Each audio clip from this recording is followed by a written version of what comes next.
വയനാട്ടിലെ ഏറ്റവും വലിയ മലയുടെ മുകളിലെ 8000 വർഷത്തിന് മുകളിൽ പഴക്കമുള്ള 2 ഗുഹകളുണ്ട്. നടക്കുന്നതിന്റെ ക്ഷീണവും പേടിയും സാഹസിക യാത്രയുമൊക്കെയാണ് മുകളിലെത്തിയാലേ 8000 വർഷം പിന്നോട്ട് നമ്മൾ പോവും. അപ്പോൾ വിട്ടാലോ? Welcome back to my channel. വയനാട്ടിലെ അമ്പലവയൽ ബസ് സ്റ്റാൻഡിലാണ്. നമ്മൾ കുറച്ചു മാസങ്ങൾക്ക് മുമ്പ് നെല്ലറച്ചാൽ വ്യൂ പോയിന്റിന്റെ ഒരു വീഡിയോ ചെയ്തിട്ടുണ്ട്. ആ ഒരു സമയത്ത് തന്നെയാണ് ഈ ഒരു വീഡിയോയും എടുത്തിട്ടുള്ളത്. ഇത് അപ്ലോഡ് ചെയ്യാൻ കുറച്ച് ലേറ്റായി പോയതാ. അതേപോലെ നമ്മൾ എങ്ങോട്ടാണ് പോകുന്നത് എന്ന് പറഞ്ഞില്ലല്ലോ.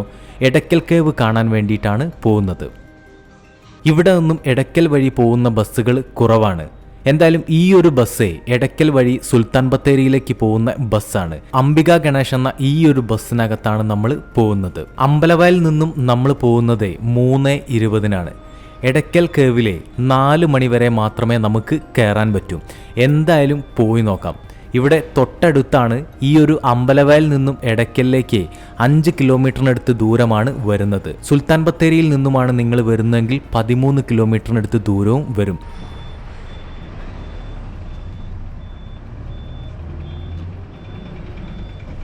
അമ്പലവയൽ നിന്നും 13 രൂപയാണ് കേട്ടോ ടിക്കറ്റ് എടുത്തിട്ടുള്ളത്.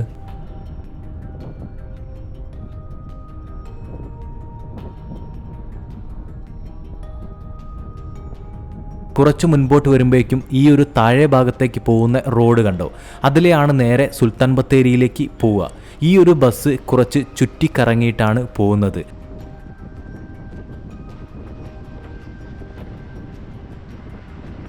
അമ്പലവയൽ നിന്നും വളരെ കുറച്ച് ദൂരം മാത്രമേ വരാനുള്ളൂ. കുറച്ച് മുൻപോട്ട് വരുമ്പോഴേക്കും നമ്മളിതാ ഇവിടെ ഇറങ്ങി.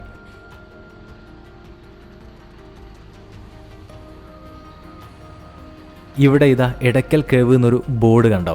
ഈ ഒരു റോഡിനാണ് നമുക്ക് പോകേണ്ടത്. നിങ്ങൾ വരുന്ന സമയത്ത് വണ്ടി എടുത്തിട്ടാണ് വരുന്നതെങ്കിലേ ഇവിടെയാണ് പാർക്കിംഗ് ടിക്കറ്റ് കൗണ്ടർ. നടന്ന് മുകളിലേക്ക് പോവുകയാണെങ്കിൽ 4 മണിയാകുമ്പോഴേക്കും ടിക്കറ്റ് കൗണ്ടറിനടുത്ത് എത്താൻ പറ്റില്ല എന്നാണ് ഈ ഒരു കൗണ്ടറിലെ ചേച്ചിമാർ പറയുന്നത്. അതുകൊണ്ട് തന്നെ ഇവരെനിക്കൊരു ഓട്ടോ വിളിച്ചു തന്നു. എന്തായാലും ഓട്ടോ വരാൻ കുറച്ച് സമയമെടുക്കും. ആ ഒരു സമയത്ത് കിട്ടുന്ന ദൂരം നടക്കാലോ എന്ന് വിചാരിച്ച് നടക്കുകയാണ്. ആ ഒരു മലയുടെ മുകളിലേക്ക് വലിയ പാറകളൊക്കെ കണ്ടോ? ആ ഒരു പാറയുടെ അടുത്തേക്കാണ് നമ്മൾ പോകുന്നത്. ആ കാണുന്നത് അമ്പുകുത്തി മലയാണ്. ആ ഒരു മലയിലാണ് എടക്കൽ കേവ് ഉള്ളത്. എന്തായാലും കുറച്ച് ദൂരം മുൻപോട്ട് വരുമ്പോഴേക്കും നമ്മുടെ ഓട്ടോ വന്നു. ഭാഗ്യം.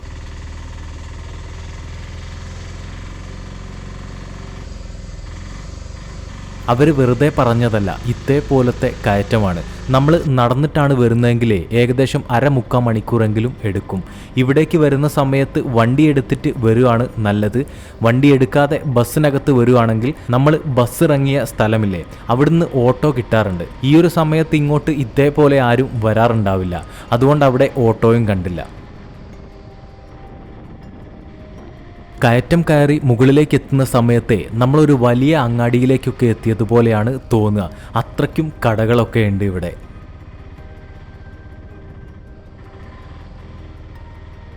എന്തായാലും ഇവിടെ വരെ മാത്രമാണ് വണ്ടികൾ വരിക. നമ്മൾ പ്രൈവറ്റ് വണ്ടി എടുത്തിട്ട് വരുവാണെങ്കിൽ ഇവിടേക്ക് വരാൻ പറ്റില്ല.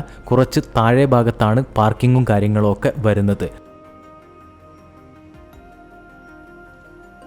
നമ്മൾ വണ്ടി എടുത്തിട്ട് വരുവാണെങ്കിലും അല്ലാതെ വരുവാണെങ്കിലും ഒക്കെ ഇവിടുന്ന് മുകളിലേക്ക് നമുക്ക് നടന്ന് മാത്രമേ പോകാൻ പറ്റൂ. ഇവിടുന്ന് മുകളിലേക്ക് ഇതേപോലത്തെ കോൺക്രീറ്റ് റോഡാണ്. പോകുന്ന റൂട്ട് നല്ല ഭംഗിയാണ് കാണാൻ വേണ്ടിയിട്ട്. പാറയും കാടുമൊക്കെയാണ് മുകളിലേക്ക്. ശരിക്കും ആസ്വദിച്ച് വേണം ഈ ഒരു സ്ഥലത്തുകൂടെയൊക്കെ നടക്കാൻ വേണ്ടിയിട്ട്. നമുക്കെന്തായാലും ഒരുപാട് ആസ്വദിച്ച് ഇവിടുത്തെ കാഴ്ചകൾ കാണാനൊന്നും സമയമില്ല. വേറൊന്നും കൊണ്ടുമല്ല, ഇപ്പം തന്നെ സമയം 3:45 കഴിഞ്ഞ്. ഇവിടുന്ന് മുകളിലേക്ക് ഏകദേശം 1 കിലോമീറ്ററിനടുത്ത് ദൂരം നടക്കാനുണ്ട്. അതും കുത്തനെയുള്ള കയറ്റമാണ്. എന്തായാലും കുറച്ച് മുൻപോട്ട് വരുമ്പോഴേക്കും ആ ഒരു പാറ കണ്ടോ? ആ ഒരു ഉരുളം പാറയുടെ മുകളിൽ കുറച്ച് മരങ്ങളൊക്കെ. എന്തായാലും ഇതേപോലത്തെ കാഴ്ചകളൊക്കെ കാണുന്ന സമയത്ത് കുറച്ച് സമയം ഇവിടെ നിൽക്കാതെ എങ്ങനെയാണ് പോവുക? എന്തായാലും സമയം വളരെ കുറവാണ്. അതുകൊണ്ട് തന്നെ പെട്ടെന്ന് വീഡിയോയും കാര്യങ്ങളൊക്കെ എടുത്ത് അവിടുന്ന് വെച്ച് നടക്കുകയാണ്. ഇവിടേക്ക് ഓടിക്കേറി എന്ന് വേണമെങ്കിൽ പറയാം. അത്രയ്ക്കും വേഗത്തിലാണ് ഇവിടെ എത്തിയത്. അതുകൊണ്ട് തന്നെ ടിക്കറ്റ് കിട്ടി. ഇതാണ് നമ്മുടെ ടിക്കറ്റ്. ഒരാൾക്ക് 50 രൂപയാണ് ടിക്കറ്റ് വരുന്നത്.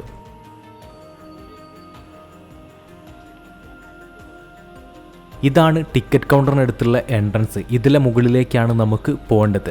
അതേപോലെ ഈ ഒരു ബോർഡ് കണ്ടോ, ഇതൊന്ന് പോസ് ചെയ്ത് വെച്ച് വായിക്കുന്നത് നന്നായിരിക്കും. ഇപ്പം സമയം കണ്ടോ, 4:03. ഇവിടുന്ന് മുകളിലേക്ക് 300-ന് മുകളിൽ സ്റ്റെപ്പുകൾ ഇനിയും കയറാനുണ്ട്.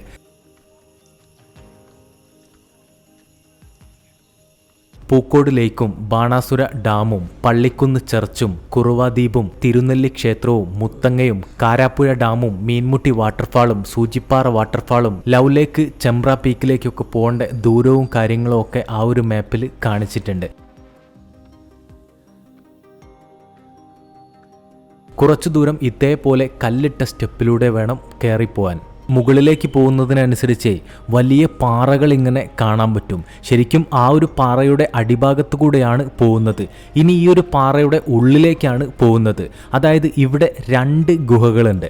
അതിൽ ഒന്നാമത്തെ ഗുഹയുടെ ഉള്ളിലേക്കാണ് നമ്മൾ കയറുന്നത്. ശരിക്കും സാഹസിക യാത്ര തന്നെയാണ്. നല്ല ബുദ്ധിമുട്ടാണ് കയറി പോകാൻ വേണ്ടിയിട്ട്. നടക്കാൻ ബുദ്ധിമുട്ടുള്ള ആളുകളൊക്കെ ആണെങ്കിൽ കുറച്ചു പണിയായിരിക്കും കയറി പോകാൻ വേണ്ടിയിട്ട്. അതേപോലെ കുട്ടികളെയൊക്കെ എടുത്തു വരുന്ന സമയത്തും നല്ല പോലെ ബുദ്ധിമുട്ടായിരിക്കും.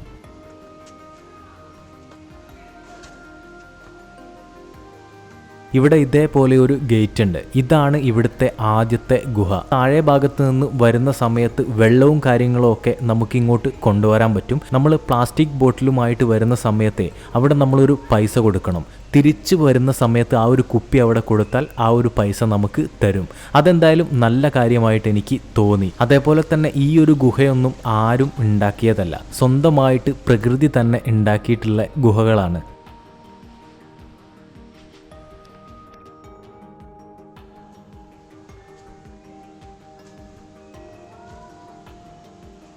മുകളിലേക്ക് പാറ കണ്ടോ, എത്ര വലിപ്പുണ്ടെന്നറിയോ ഈ ഒരു പാറയ്ക്ക്. ഇവിടെ വന്ന് മുകളിലേക്ക് നോക്കുന്ന സമയത്ത് ശരിക്കും പേടി തോന്നും.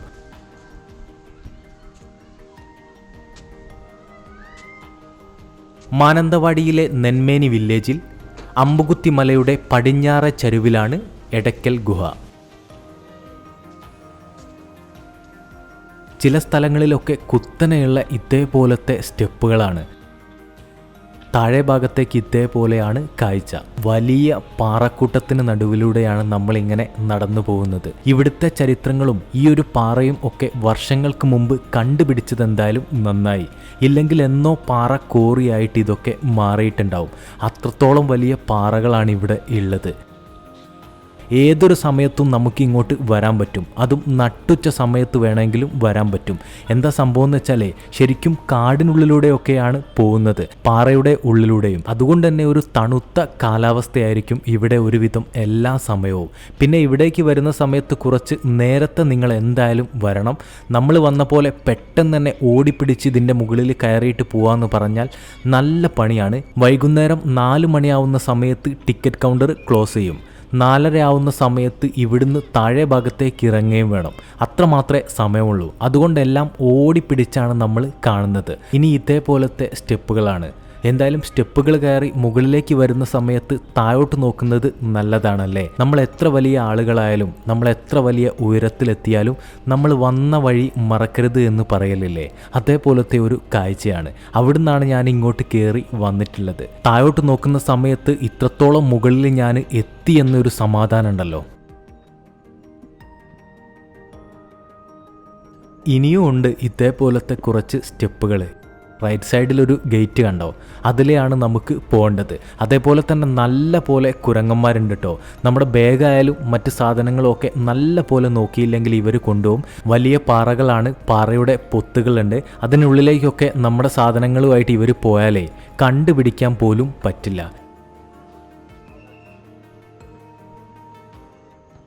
കയറ്റം കയറി മുകളിലെത്തിയാലേ ഇതേപോലത്തെ ഒരു വ്യൂ ഇങ്ങനെ കാണാൻ പറ്റും. സുൽത്താൻ ബത്തേരിയുടെ കാഴ്ചയും അതേപോലെ തന്നെ വയനാടിൻ്റെ മറ്റു ഭാഗങ്ങളും ഒക്കെ ഇവിടെ നിന്നാൽ ഇതേപോലെ കാണാൻ പറ്റും. കേരളത്തിൽ ലഭിച്ചിട്ടുള്ള ഏറ്റവും പഴക്കം ചെന്ന ലിഖിതങ്ങളാണ് ഇവിടെയുള്ളത്. സമുദ്രനിരപ്പിൽ നിന്നും 4000 അടി ഉയരത്തിലാണ് അമ്പുകുത്തി മല. ആ ഒരു മലയിലാണ് നമ്മളിപ്പോൾ ഉള്ളത്. ഇത്ര നേരം കുത്തനെയുള്ള സ്റ്റെപ്പ് കയറിയിട്ടാണ് വന്നത്. ഇനി ഇതേപോലെ താഴോട്ട് ഇറങ്ങണം. ഈ കാണുന്നതാണ് ഇവിടുത്തെ പ്രധാന ഗുഹ. കേരളത്തിലെ അതിപ്രാചീന മനുഷ്യരിലേക്കും അവരുടെ ജീവിതത്തിലേക്കും സംസ്കാരത്തിലേക്കും ചരിത്രത്തിലേക്കും വെളിച്ചം തെളിയിക്കുന്ന പ്രകാശഗോപുരമാണ് വയനാട്ടിലെ എടയ്ക്കൽ ഗുഹ.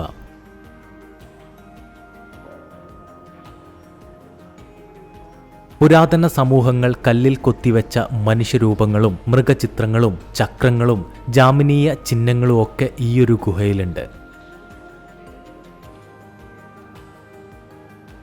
ഈ ഒരു 2 പാറയുടെ നടുവിൽ വന്നു വീണ് കിടക്കുന്ന ആ ഒരു പാറ കണ്ടോ, അതിൻ്റെ പേരിലാണ് ഇവിടെ എടയ്ക്കൽ ഗുഹ എന്ന് പേര് വന്നത്.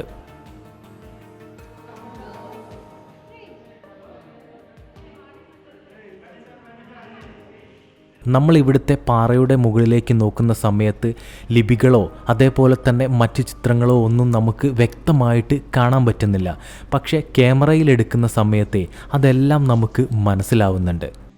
ഇറങ്ങി വരുന്നത് കണ്ടോ, എൻ്റെ കയ്യിൽ ഒന്നുമില്ല തരാൻ വേണ്ടിയിട്ട്.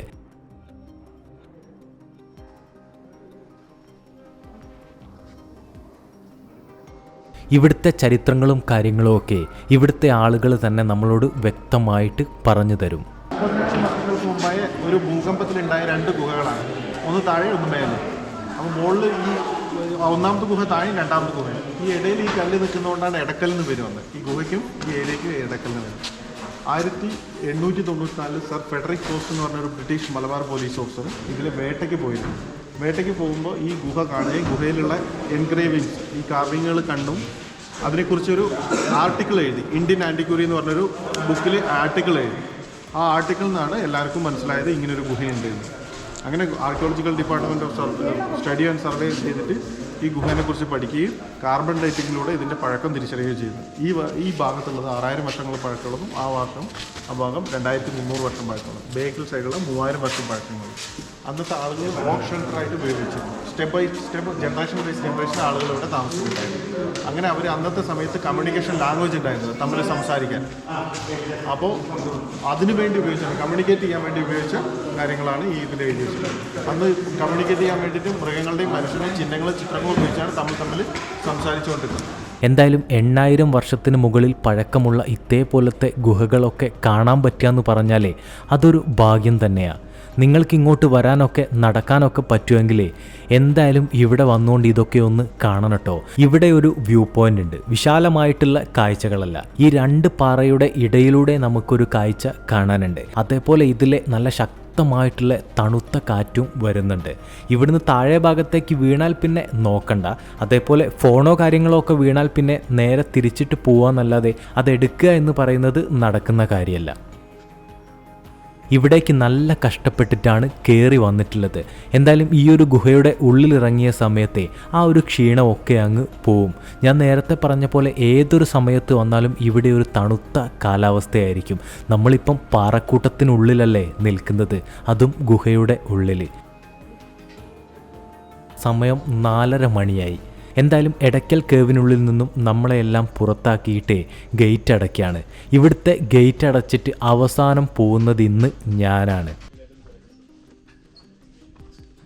എന്തായാലും താക്കോലും കൊണ്ട് ആശാന് മുന്നിൽ പോകുന്നുണ്ട്. നമ്മൾ പിന്നിൽ ഇങ്ങനെ കാഴ്ചകൾ കണ്ടുകൊണ്ട് പോവാണ്. ചില സ്ഥലങ്ങളിലൊക്കെ ആളുകൾ വരുന്നെങ്കിൽ വന്നോട്ടെ, കണ്ടോട്ടെ, പോയിക്കോട്ടെ എന്ന് വിചാരിക്കുന്ന ഒരുപാട് സ്ഥലങ്ങളുണ്ട്. പക്ഷേ ഇവിടെ അങ്ങനെയല്ല. വരുന്ന ആളുകൾക്കെല്ലാം വ്യക്തമായിട്ട് ഇവിടുത്തെ കാര്യങ്ങളെ ഇവിടുത്തെ ഗൈഡുമാർ പറഞ്ഞു കൊടുക്കുന്നുണ്ട്. അതേപോലെ ആയിരിക്കണം. നമ്മൾ വരുന്ന സമയത്ത് എന്തെങ്കിലുമൊക്കെ കാര്യങ്ങൾ നമുക്ക് മനസ്സിലാവണ്ടേ.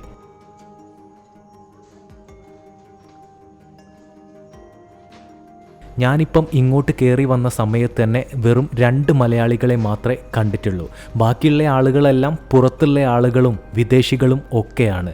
എന്തായാലും 8000 വർഷം പിന്നോട്ട് പോയി ആ ഒരു സമയത്തെ കാഴ്ചകളും ഒക്കെ കണ്ടുകൊണ്ടാണ് നമ്മൾ തിരിച്ചു പോകുന്നത്. ഇതേപോലത്തെ കാഴ്ചകളൊക്കെ നമ്മൾ ഒരു പ്രാവശ്യമെങ്കിലും കാണേണ്ടതാണ്. വയനാട് എന്ന് പറയുന്നത് ശരിക്കും ഒരു വല്ലാത്തൊരു സ്ഥലം തന്നെയാണ്. ഇതേപോലത്തെ ചരിത്രങ്ങളും കാടും മലയും കുന്നും തേയിലത്തോട്ടങ്ങളും എന്തൊക്കെയാണല്ലേ വയനാട്ടിലുള്ളത്. വയനാടിനെ ഇഷ്ടമുള്ള ആളുകളും വയനാട്ടിൽ ഉള്ള ആളുകളും ഒക്കെ ഈ ഒരു വീഡിയോ കാണുന്നുണ്ടെങ്കിലേ നമ്മുടെ വീഡിയോയുടെ താഴെ ഒന്ന് കമൻറ്റ് ചെയ്തേക്കണേ.